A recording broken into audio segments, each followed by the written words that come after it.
Dito na naman tayo sa another episode ng ating vlogs, Badong Aratilis po.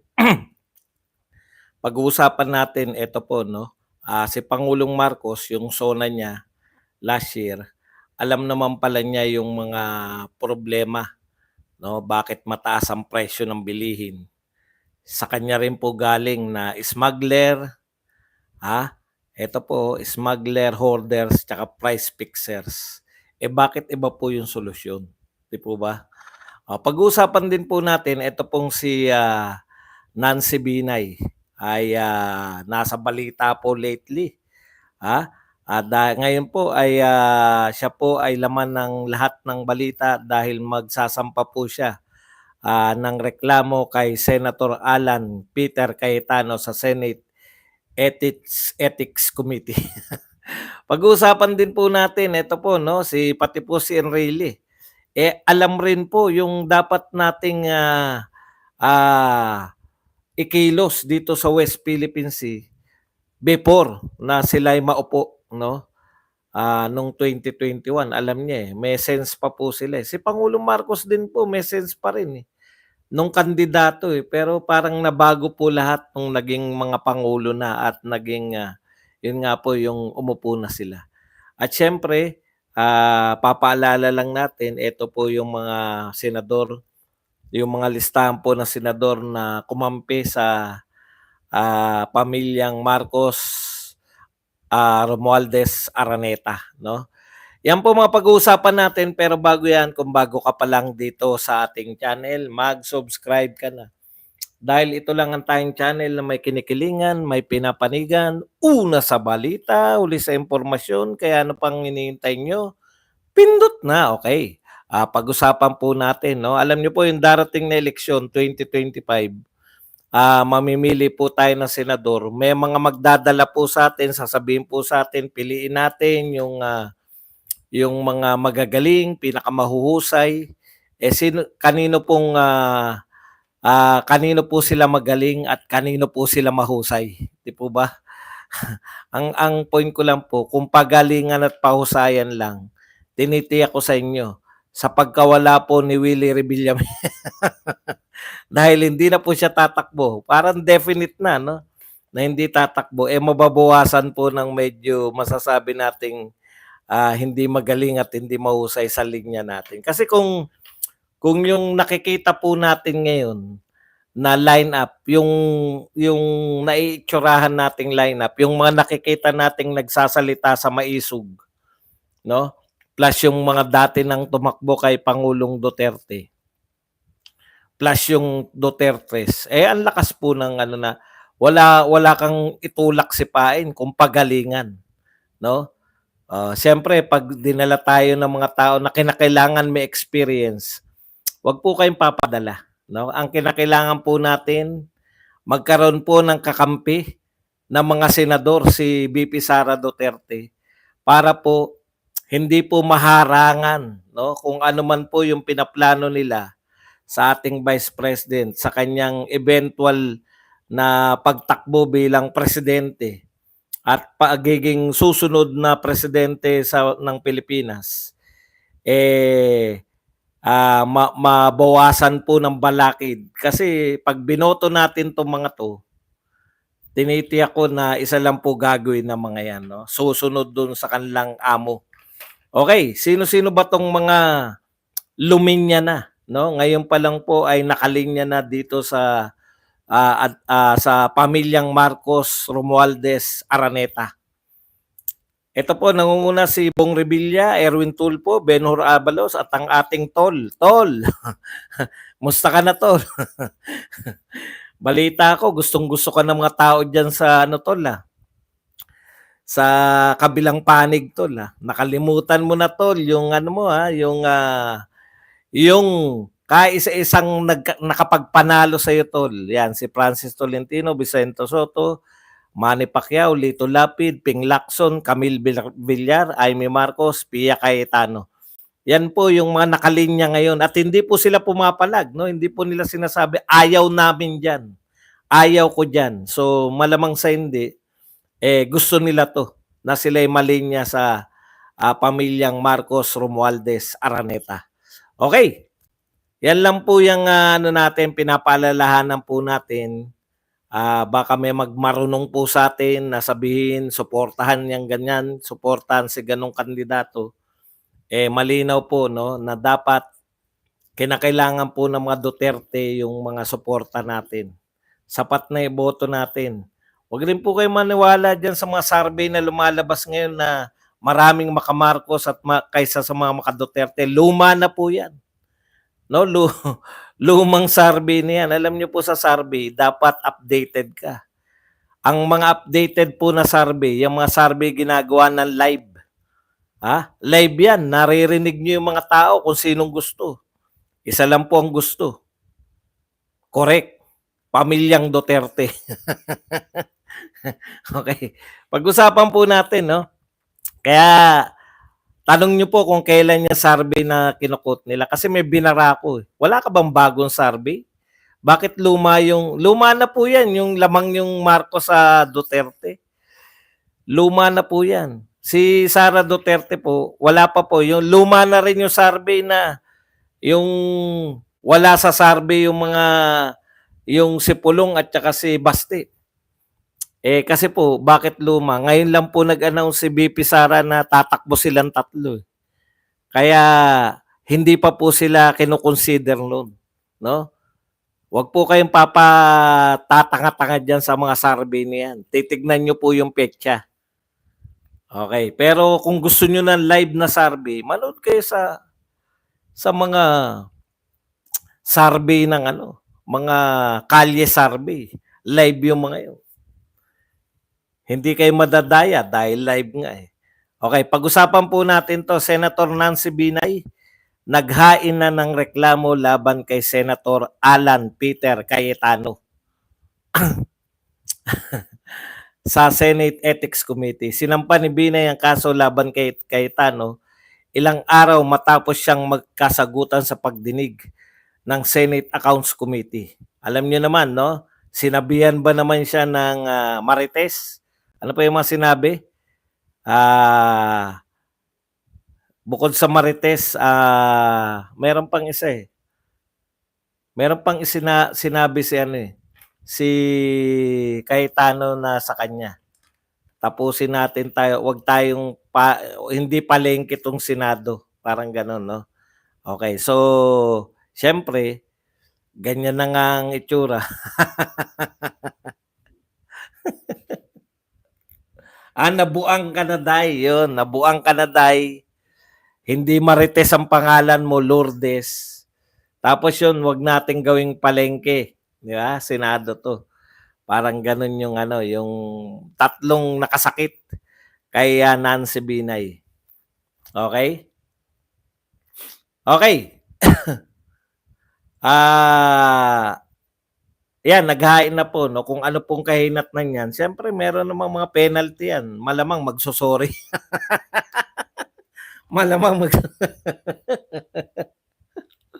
Malamang magsosorry si Cayetano.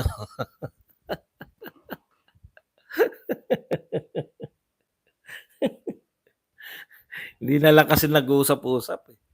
Kasi yung away ninyo, ng pamilya nyo sa Taguig at Makati, dinadala nyo pa sa Senado.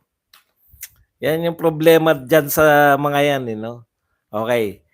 Pero ang importante po, nakita po namin na halos ang budget ninyo para sa building, putya, 24, 24 ang senador. Ang budget nyo sa building nyo, 23 billion. Halos 1 billion bawat senador. Grabe naman.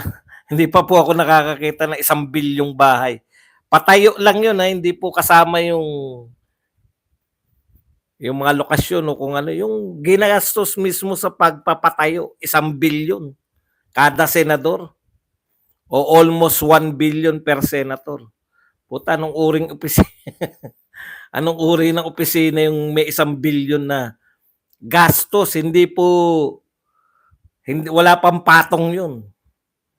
Okay, so tignan po natin yan kung ano po mangyari dyan.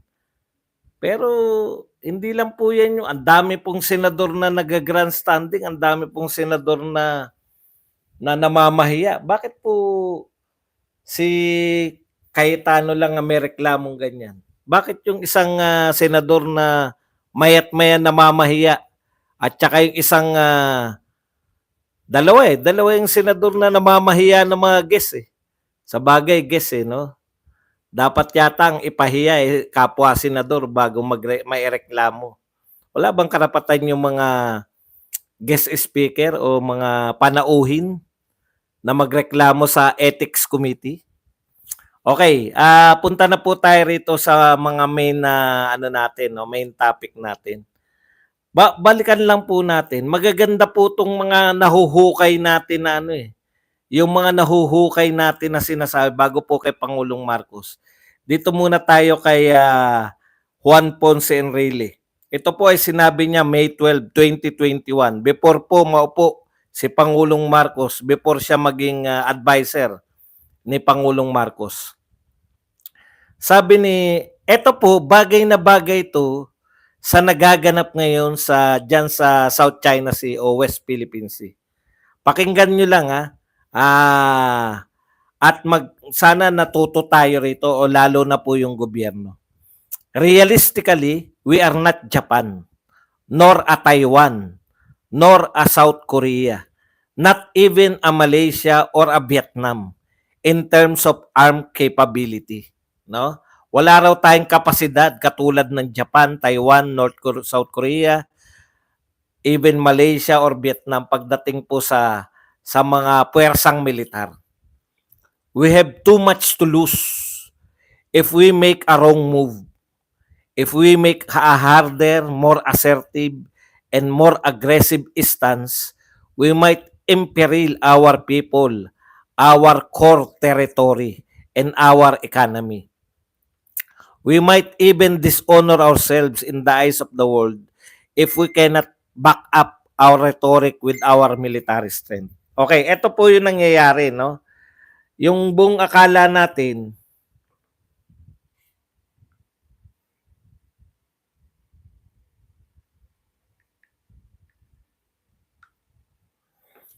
yung buong akala natin na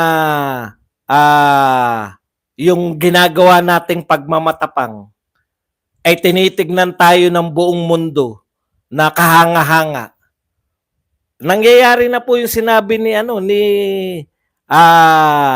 Juan Ponce Enrile. Ano yung sinabi niya? We might even dishonor ourselves in the eyes of the world if we cannot back up our rhetoric with our military strength. Yan po, no?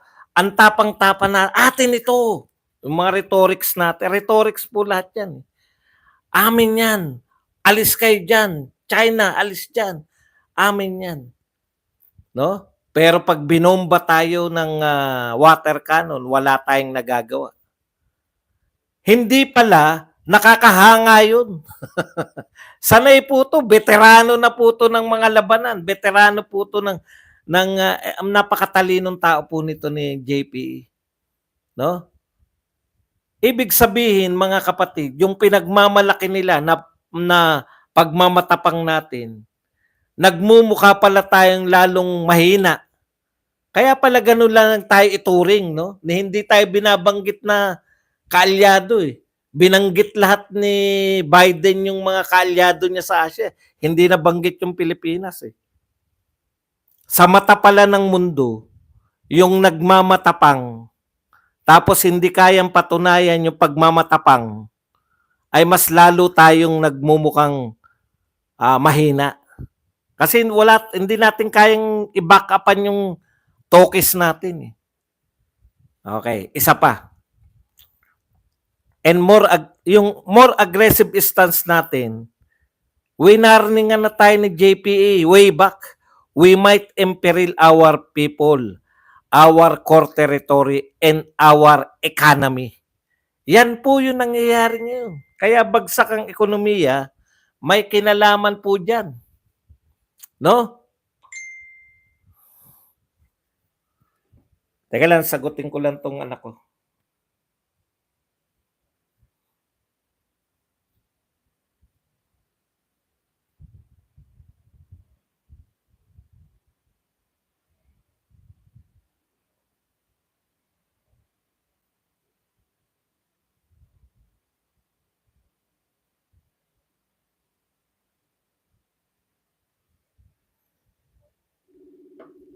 Yan po, maapektuhan po yung ekonomiya dahil sa pagmamatigas na, naka-live ako na eh. Naka-live ako. Mamaya na kayo, mamaya na lang. Ako? Kaya nga sasabihin ko nga sa'yo na naka-live ako. Hindi kita na masasagot ng mga message mo. Okay?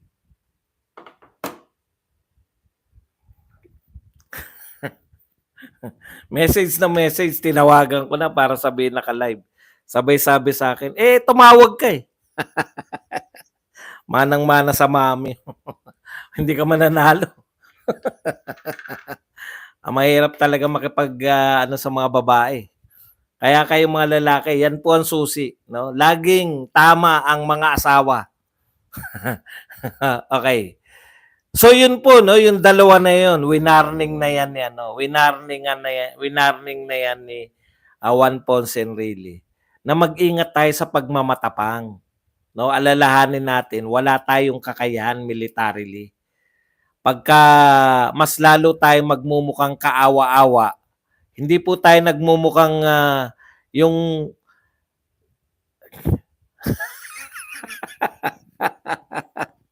walang yaka, Prince Harry. Napatawa ko. Ang asawa niyo lang walang kwenta. Okay. Sa madaling salita mga kapatid, no? Mas lalo nagde-dishonor tayo sa ginagawa nating nagmamatapang sa salita pero wala naman tayong kakayahan na gumanti. Okay. To me, ano raw yung pinakamagandang dapat ginawa natin? Dapat gagawin. Ito, 2021 pa to. To me, it is better for us to bid our time, make our economy bigger and stronger, and strengthen and modernize our defense and military capability before we raise our fees. Yan po warning ni Juan Ponce Enrile before, no? Before sila mapunta sa kapangyarihan ni BBM. Pero ngayon, lahat ng warning niya, yun yung kabaliktaran na ginawa natin. Kaya tayo, nakita na ni Enrile yan, magsasuffer yung ekonomiya natin, which is nararamdaman natin ngayon, mataas ang presyo ng bilihin, bagsak ang piso, walang pumapasok na foreign investors.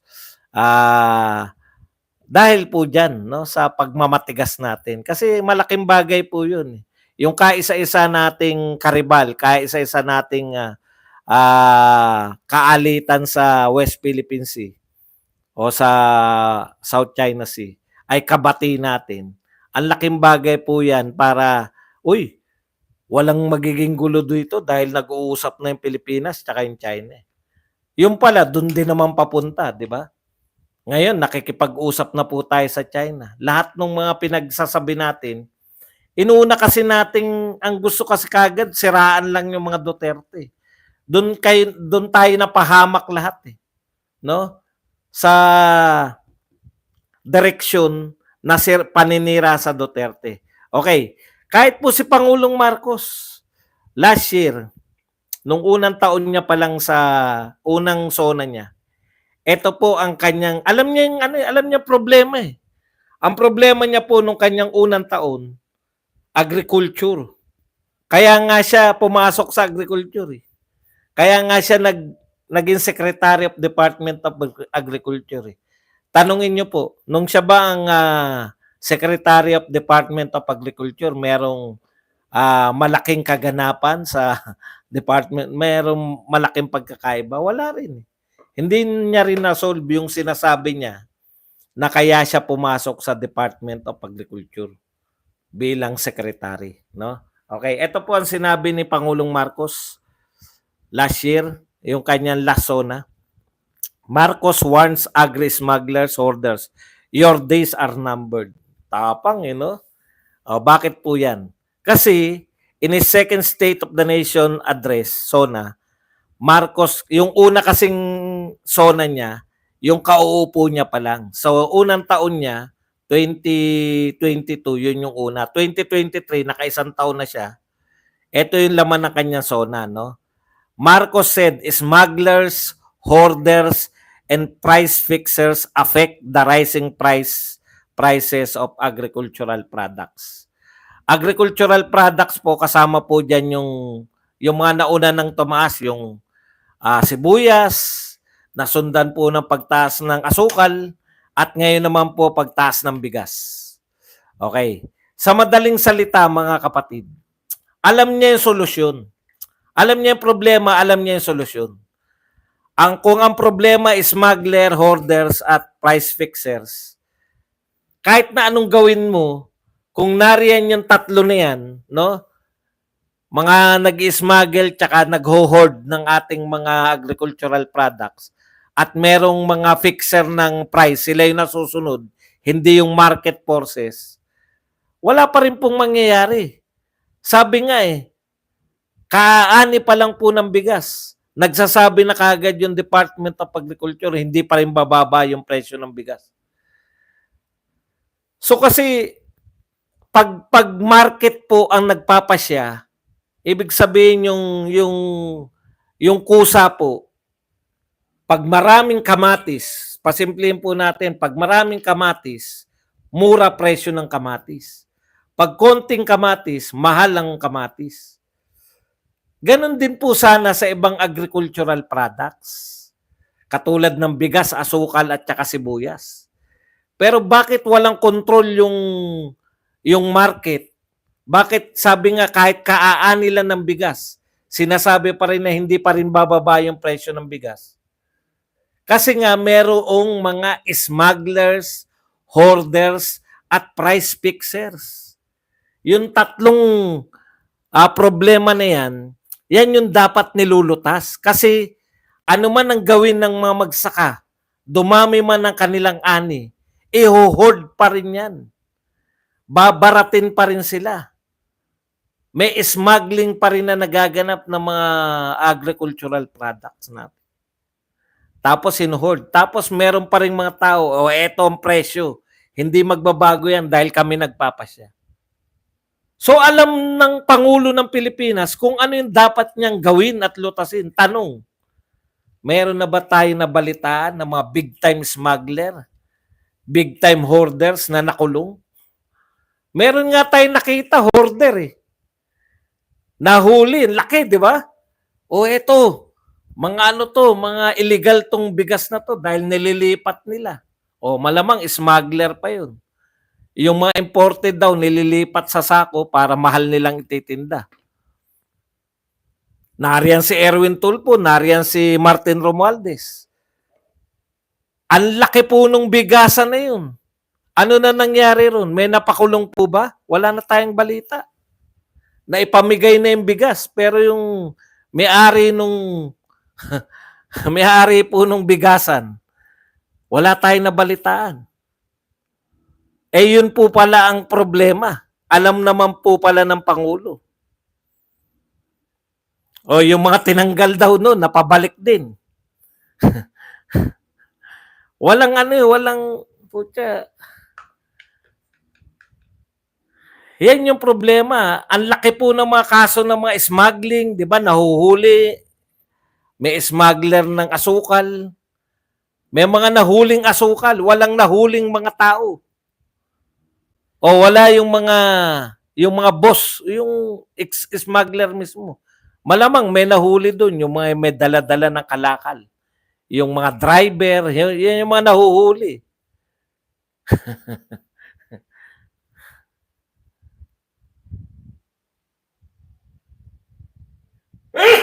Excuse me po. Tapos nabalita natin, 25 pesos binenta sa 29 yung siguro yung mga nabili nilang 25, puta, hindi na mabenta to. Ibalik na lang natin sa NFA. Ibenta nila ng 29, kumita tayo ng 4. Alam po yung problema. Alam yung solusyon. Alam natin, kayo po, hindi nyo kinakailangan maging presidente. Eto problema. Smuggler, hoarder, price fixer. Ano po ang gagawin nyo? Ipakulong mo yung mga yan, wala kang problema. Di ba? Meron po ba napakulong? Wala akong nabalitaan. Dapat laking balita niyan kung meron. Eto tanong, meron po bang smuggler, hoarder at price fixer na inimbestigahan sila sa Senado? Nabalitaan niyo po ba na merong inimbestigahan sa Senado na smuggler, fixer at saka hoarder? Kung sino-sino pong iniimbestigahan natin sa Senado. Pero etong mga problema natin, kaya mataas ang presyo ng bigas, hindi natin naiimbitahan, hindi natin nagugulat. Ito pa isang tanong. Gumawa sila ng paraan para mapababa. Ngayon daw, pabababain ng 45 to 49. 45 to 49 lang pala. Akala ko pa naman magiging 29. Pinagmamalaki nila eh. Bababaan yung taripa. Ano? Tarif. Bababaan ng buwis. Bababaan yung buwis ng inaangkat na na bigas. Buwis. Wala naman sinabi ritong mataas ang buwis. May sinabi ba siya riyan? Basahin ko lang uli ha. In his second State of the Nation address, Marcos said smugglers, hoarders, and price fixers affect the rising prices of agricultural goods. Meron po bang sinabi dyan na kaya mataas ang bilihin ng mga agricultural products ay dahil mataas ang tax? Wala eh. Tatlo lang yung sinabi niya eh. Smugglers, hoarders, tsaka price fixers. Bakit ang solusyon mo, bawasan yung buwis? Sino po ba makikinabang pag nagbawas ng buwis? Di yung nagbabawas ng buwis na yung mga importer. Importer ng bigas. Tuwan-tuwa sila, ay maliit na tax namin. Pero, bababa dahil binawasan mo yung buwis. Bababa ba yan? Nawala na ba yung fixers, smugglers, tsaka mga hoarders? Hanggat nariyan yung hoarder, binabarat nyo pa rin yung mga magsasaka natin, hindi pa rin tumataas yung bilin nyo sa kanilang mga palay. Tapos, magpapasok pa kayo ng maraming mga importer. Patay na yung ating mga magsasaka. Buhay na buhay yung mga importer natin dahil may ganansya pa sila, nabawasan pa tax nila. Hindi ko talaga makuha yung mga logic ng ginagawa. Alam niyo yung problema, pero hindi yan yung ginawa niyo solusyon. Kasi mahirap manghuli ng hoarder, fixer, tsaka smuggler. Bakit kaya mahirap hulihin? Baka parang pogo yan. 2 pogo lang yung inimbestigahan. Parehong taga Pampanga. Lahat sumisigaw. Bakit hindi nyo imbestigahan yung sa amin? Ang daming taga Cavite nagsabi, bakit wala sa Cavite? Ewan ko po. Hindi ako nag-iimbestiga. Wala ko ideya eh. Kung bakit eh. Ganon din dito, wala ko ideya. Bakit hindi nyo tutukan yung smuggler, hoarder? Imposible pong ma-hoard yan. Ang dami po niyan. Hindi naman po yan droga na 1 kilo lang, milyon-milyon na presyo. Bigas yan. Alam nyo bigas? Wala pong hoarder ng bigas na itatago lang sa bahay. Malamang isang malaking bodega yan. Kung malaking bodega yan at hindi nyo alam na kung kanino yung bodega na yan, na hirap po kung unawain. Paano nyo hindi makikilala yung may-ari ng isang bodegang malaki? Walang may-ari. Imposibleng walang may-ari yung mga bodega na yan.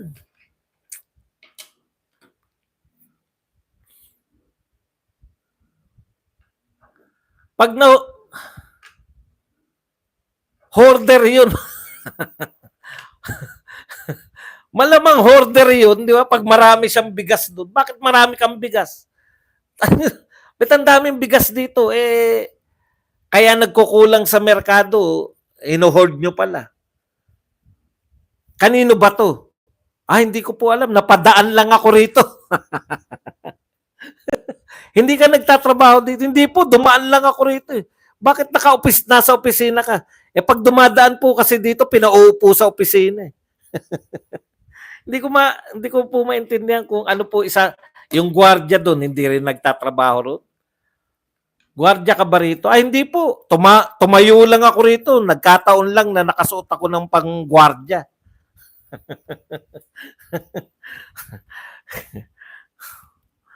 Mahirap unawain. Isa pang mahirap unawain, no? Wala pong problema. Alam niyo lahat talaga, walang problema. Nagkaroon lang po tayo ng problema. Yung nagkaroon na po ng shifting ng utak, no? Pati po yung unity, mangganda.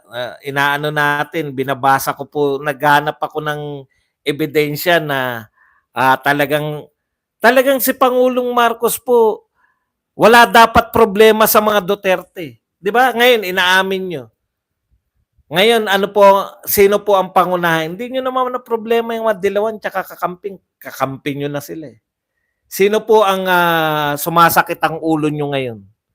Sino po yung pinagbibintangan yung sumisira ay naninira sa inyo? 'Di ba? Sinasabi nyo Duterte tsaka yung mga kapanalig ng Duterte, yung mga supporter ng Duterte. Kailan ba nagsimula yung away ninyo ng mga Duterte? 'Di ba? Kung tumupad ka lang sa mga pinangako mo, nabasa ko lang uli, no? Ang linaw eh. Walang ibang kandidato nung candidate pa si Marcos. Walang ibang kandidato na nagsabi na itutuloy ko yung mga proyekto ni Pangulong Duterte. Ikaw lang. Ikaw lang. Pakikipagkaibigan sa China. Talagang yung foreign policy niya, pakikipagkaibigan sa China. Sabi pa nga ni Pangulong Marcos, mahirap papasukin yung dapat tuloy lang natin yung relasyon natin sa China kasi ang China ang number one partner natin. Number one partner yung natin ng China, sabi niya noon. Kailan na nagkaroon ng problema? Yung pumasok na yung mga kamag-anak incorporated. Yung utak na kinakailangan tayo pa rin yung susunod. Pati ang mga vlogger na yan. Kayong mga vlogger kayo, Duterte kayo noon. O bakit? Sige nga, paano nyo ipapaliwanag? Bakit kayo nagbaliktaran?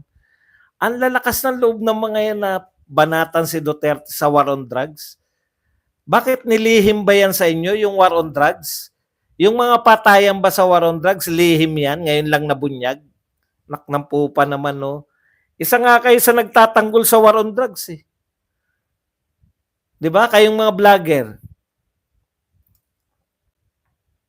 na bumabanat ngayon sa war on drugs. Kayong mga vlogger na bumabanat sa pakikipagkaibigan ni Duterte sa China. Bakit nyo sinuportahan si Duterte noon?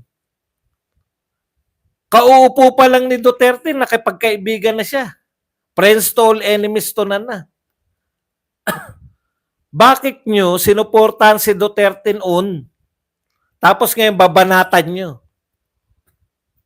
Ibig sabihin, nung natapos na si Duterte, binago niya istorya? O yung utak nyo na bago? Kinakailangan nyo ng siraan ng Duterte ngayon. Bakit noon, kinakabit nyo lang yung pangalan ni Marcos sa Duterte? Huwag na tayo magbulahan. Kayo nagkakabit. Mangga kayo, mangga. Nung na-realize nyo na, teka muna, kinakailangan siraan na natin si BP Sara. Dahil pag hindi natin siniraan si BP Sara, siya ang susunod na presidente. Doon na nagsimula yung mga takdog nyong Makabayan Black na 125 pesos. Tignan nyo, ang pinapansira nyo sa 125, kasama kayo. Si BBM nagbigay niyan. Humingi si Sara, binigyan ni BBM. Tapos nung kinu-question na, bakit kami 125? Dehin Buki kayo na nagbigay. Pengin pera. Eto pera. Puta. Ang tindi. Tapos nagtataka kayo, bakit kami galit na galit?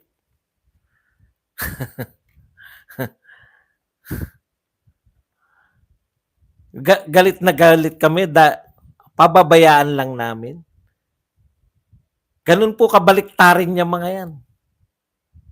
Supporter po yan ni Duterte, yung mga yan. Supporter yan. Nag-war on drugs si Duterte, supporter sila. Nakipagkaibigan si Duterte sa China, supporter sila. Tapos ngayon, galit na galit sila. Bakit daw? Bakit daw sila si Duterte na lihim ba yan sa inyo? Nilihim? Lantad sa amin lahat. Pero kayo pinipiringan tuwing may balita ba yung misis nyo? Oh, may balita tungkol sa Duterte at China. Teka lang, pipiringan lang kita tsaka yung tenga mo, tatakpan ko. Nalihim sa inyo yan, matagal na panahon. Kaya peking-peke yung mga yan. Abe, nalihim sa iyo yan. Tagapagtanggol ka ni Duterte, di ba? Kung makabanat, kala mo. Tapos na si Duterte nung binanatan nyo. Tapos na yung termino niya. Anong uri kayo ng mga tao? Ano asahan nyo dyan sa mga tao na yan? Okay, balikan natin. Kasi sa simula pa lang, gusto nyo nang traidorin si Sara Duterte. Alam nyo sa Uniteam, na pag-uusapan na rin lang yung Uniteam. No? Kami nakipag-Uniteam sa inyo. Napaka-illogical naman. Kahit na hindi kami naghangad, no? Parang alam na natin yan. Ganun yun eh. Nakipag-Uniteam kami, Vice President si Sara ngayon, sinuportahan si Bongbong, siya yung President. Ang buong akala namin, susuporta rin kayo pagkat, di ba? Magsusuportahan. Puta, nung binabanata na si BP Sara, sumuporta talaga kayo. Sumuporta kayo sa mga bumabanat. Nakibanat din kayo eh. Hindi, nauna pa yung mga vlogger na bumanat kay Sara Duterte. Gumagawa na kagad yan ng mga istorya yung mga yan na si Sara Duterte tatraido rin si BBM.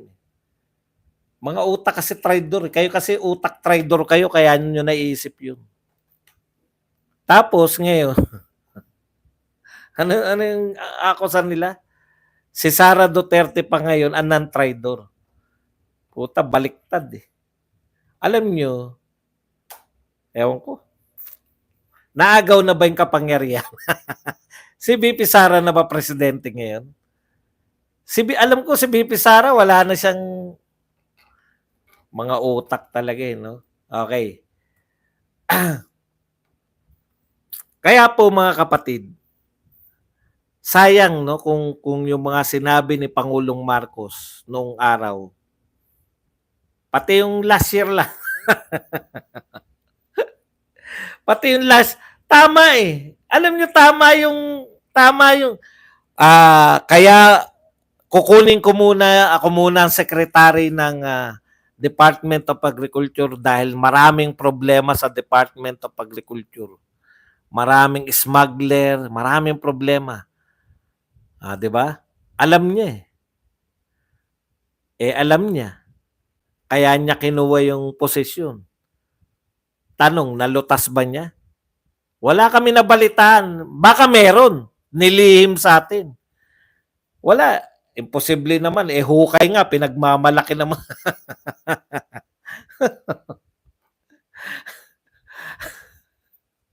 Hukay nga eh. Di ba?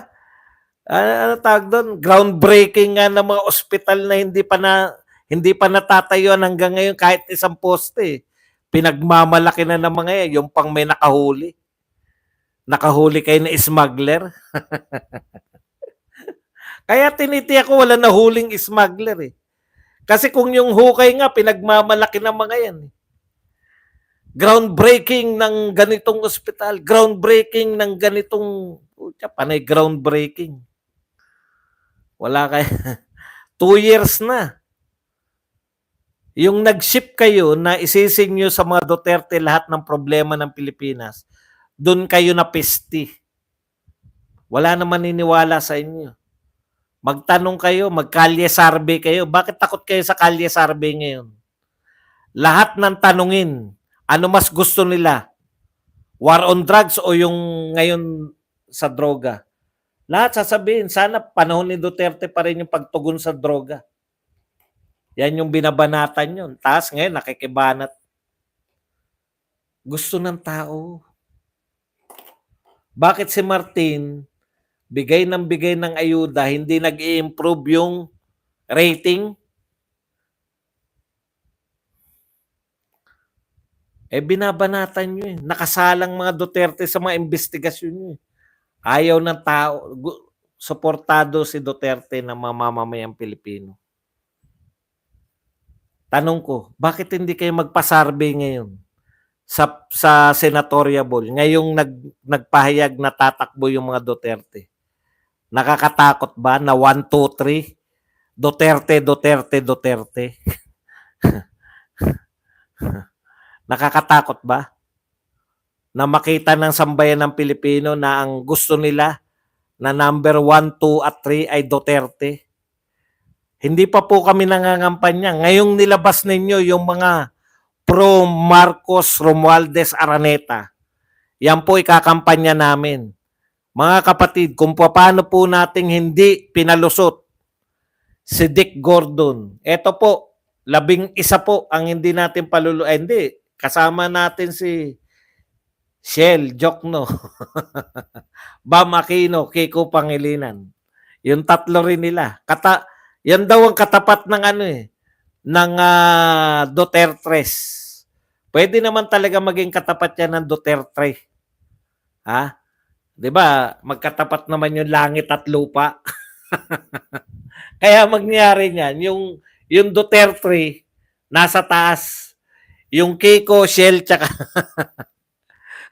Kiko, Shell at Bam, magkatapat nga.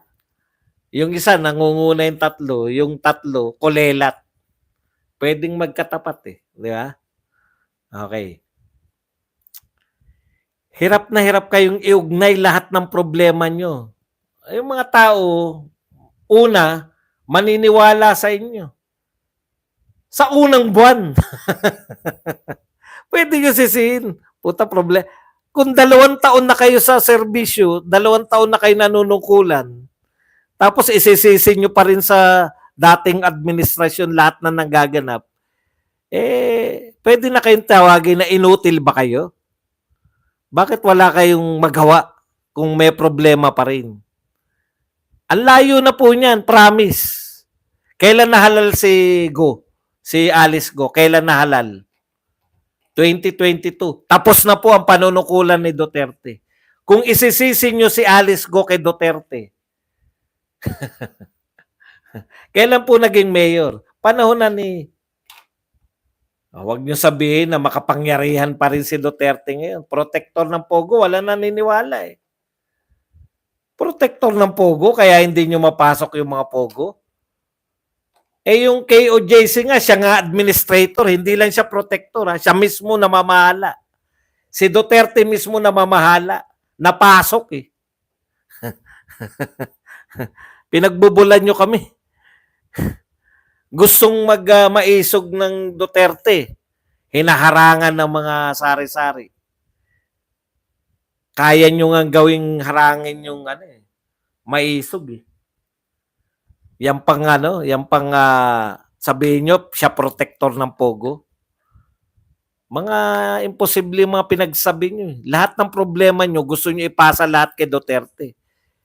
Ayaw nyo palang umako na responsibilidad eh. Di pasan nyo na yung pamumuno sa Duterte, di ba? Okay.